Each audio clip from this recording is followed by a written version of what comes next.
खाद्यतेलाचे उत्पन्न आणि कमी खर्चात जास्त उत्पादकता म्हणून शेतकरी वर्गाचे सूर्यफूल शेतीकडे कल.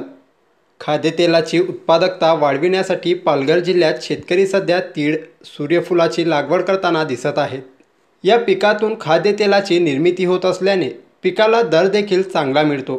कमी खर्चातून जास्त उत्पादन मिळत असल्याने शेतकरी भाजीपाल्यासोबतच तेलबियांचे उत्पादन घेत आहेत.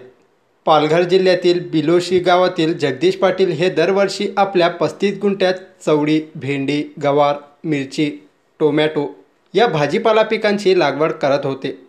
यावर्षी त्यांनी सूर्यफुलाची लागवड केली आहे.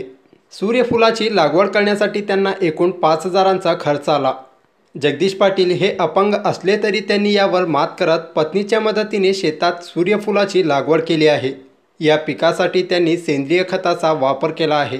यावर्षी त्यांना अधिक उत्पन्न मिळेल अशी आशा त्यांच्या पत्नी जान्हवी पटेल यांनी व्यक्त केली. मध्ये सूर्यफुलाची लागवड केली आहे. दरवर्षीप्रमाणे यंदा उत्पन्न जास्त होईल अशी अपेक्षा करते. 5,000 खर्च झाला आहे, पण 40-50,000 जरी उत्पन्न झालं पाहिजे अशी माझी अपेक्षा आहे. या अगोदर काय या लागवड अगोदर मिरची, गवार अशी लागवड केली, पण असं उत्पन्न कधी मिळालं नाही.